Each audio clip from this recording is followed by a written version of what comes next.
Hello, everybody, and welcome to Mrs. G's Storytime. We are reading Harold Sanjin by Patricia Sanjin with permission of 10 of Those Publishing Company, and we are on Chapter 7, Part 2. No one could say that the children were always easy to manage, but their father never realized it. He left the heavier side of their upbringing and all their serious training to their mother, never doubting for an instant that she was far more competent than himself in such matters. He was home seldom enough to see them through rose-colored spectacles, and during his short visits the usual rules and regulations went west. They were riotous occasions of merriment, of being thrown out of bed in the morning or listening to nonsense story with a biblical twinge on the Marvin commas. There was once a striped tiger named Hezekiah who ate 57 bananas for breakfast every day, and he had a wife called Karen Kaput. There were games of bears under the nursery table, charades, campfires, picnics, midnight feast, and long tramps 15 and 16 miles over the hills or to the Upton on the Savine. Yet this abandonment caused none of the usual disillusionments or unruliness that so often follows treats and irregularities, for he obviously considered them good children, and as children and many others will, they temporarily become what he thought them to be. Besides, he was so infectiously happy that no one wanted to spoil it by being naughty. Without a word on the subject, he would leave them with a abiding impression that goodness was desirable, reasonable, and utterly joyful, the only real fun in the world. His influence over his children must have been largely unconscious, for he was very seldom actually taught them anything at that age. Although he would speak delightfully to Sunday schools on occasion, he did not consider himself gifted with children, and he left all the simplification of spiritual matters to his wife, of whose patient, thorough Bible teaching much could be written.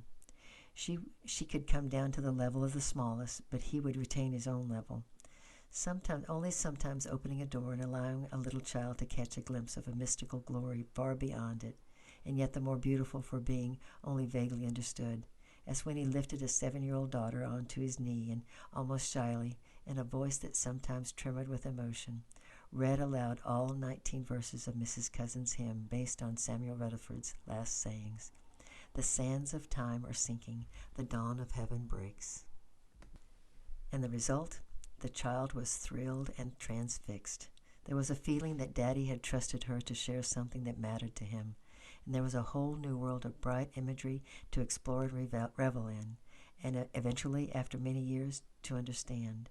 In a surprisingly short time she had learned all 19 verses off by heart, and the old Scottish divine might have smiled had he watched the brown little tomboy in a red bathing dress climbing a perilously steep waterfall in a steam bed and murmuring to herself, "Deep waters crossed my pathway, the hedge of thorns was sharp.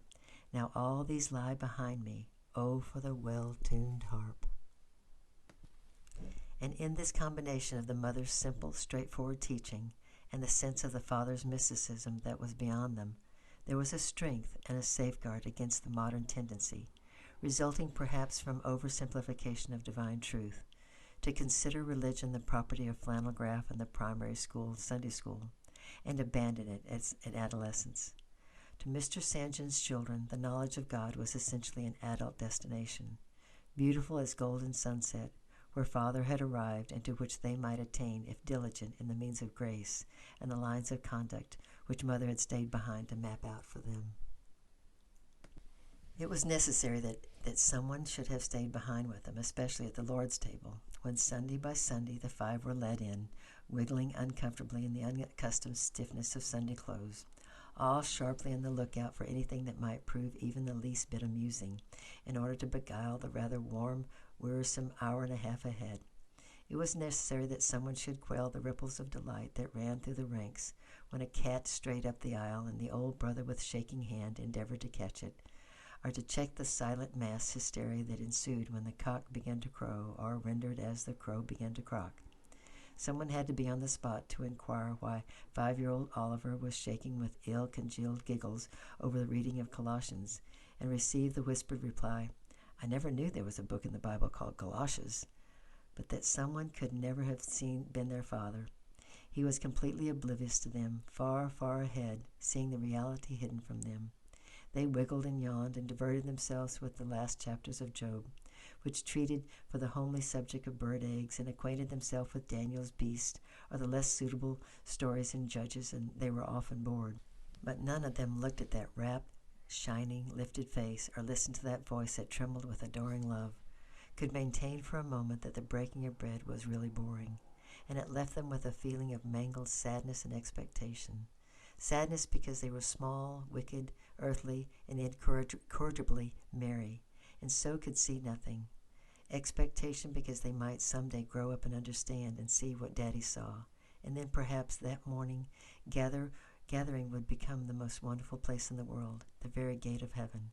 And perhaps it was because of this that so much of their play centered around the story of King Arthur's knights and the Holy Grail, and the character that one inevitably impersonated in her lonely rambles and walks was that of Sir Galahad. What the Holy Grail was, none of them knew, but one must be very pure in heart like Daddy to see it.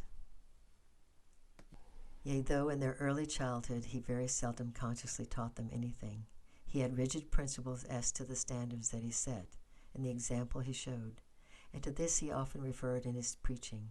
He condensed much of his spirit of those early years into the part of a talk he once gave on the Songs of Degrees. Blessed is everyone that feareth the Lord, that walketh in his ways, for thou shalt eat the labor of thine hands. Happy shalt thou be, and it will be well with thee. Thy wife shall be as a fruitful vine by the sides of thine house, and thy children like olive plants round about the table. How is a man to have all this stock of children and a happy family life? In verse 3 you have two parts of comparisons. The children are said to be like olive plants. They grow on the side of the hill, often outside the house. But the wife is like a fruitful vine inside the house. For in the east the houses have courtyards, and in the courtyards they train their vines. If they trained them outside, everyone would steal them and the owners would get nothing. So they are in the inner parts of the house. The psalmist is old-fashioned to think that a woman's best place, if she can succeed in keeping it, is inside the house. Very old-fashioned, but this psalm was written a long time ago, and here's an exquisite picture of a Hebrew home in the olden days. We are all sowers and builders for God, and the point of Psalm 128 is that we are essentially home builders. This little group of psalm deals with the simplest, most pedestrian things. You read of a man's daily work, of his life at home, and what does this business of home building mean? The very least, it means that is what we call religious life always moves in three circles.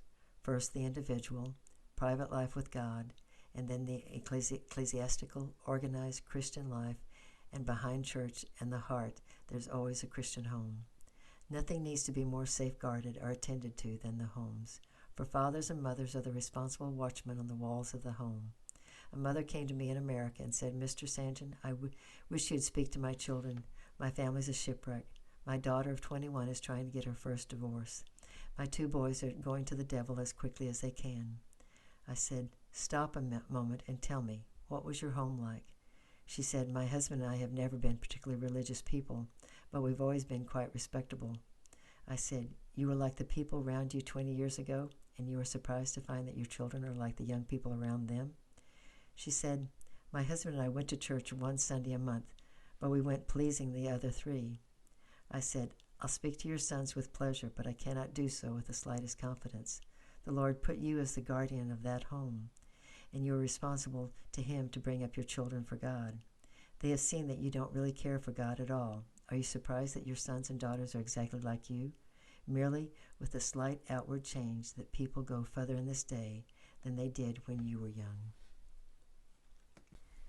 Take the Lord's Day, for instance. How many of the Lord's Sabbaths are described in the Gospels? You will find no less than 9. How did He spend those days? He went lifting the burdens from people's shoulders. It might be a case of dropsy, paralysis, curvature of the spine, the right hand withered. Wherever the Lord went, He was always doing good. Was He at religious services all day? Not at all. In Mark 2, He went on a nice country walk, not only for His own pleasure.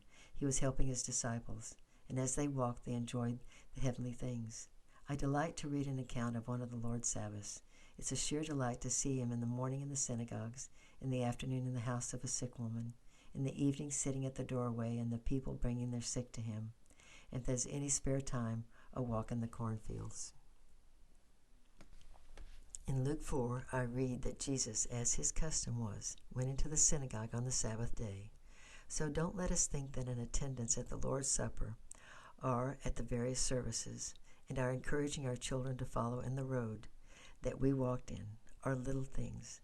For we have been given these dear homes that we cherish, where we have to set before our children examples.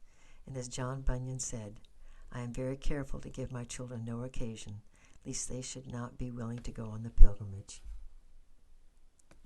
Not an easy thing to say, with a son or daughter probably sitting in the audience weighing up every word. But in the matter of practicing what he preached, he passed the test every time. In some ways, he must have seen a peculiarly indulgent parent, for he seldom corrected, although it must be added he knew that the mother did. And with that sanity that so characterized him, he recognized himself as a man of God set apart. Of such certain standards are required. He recognized us as ordinary, healthy children, and of such certain other standards are required. He never confused the species. Provided that we were not malicious, he did not quail us when we mercifully mimicked our elders and betters, and one or two of us were truly gifted in that direction. But he never spoke one discourteous or disrespectful word about anyone. We were left without reason to settle our disputes in our own rough and tumble way, but right up to the end we never heard a sharp, impatient, unloving word between himself and my mother. He encouraged us to enjoy ourselves and loved to give us treats, but we knew that he denied himself and kept under his body. And this positive, radiant holiness that went on its own way, seldom criticizing or scolding, was extraordinarily constructive and controlling. In that clear light, the contrast showed up too sharply. Small and sorry, we would saddle up to him, only to discover as often as not that our delinquencies had not been noticed at all. While we scrapped and scuffled, Father had been thinking about the minor prophets. And tomorrow we're going to be reading chapter 8, Father to the Multitude. I love you, and I'm praying for you, and we'll see you tomorrow. Bye-bye.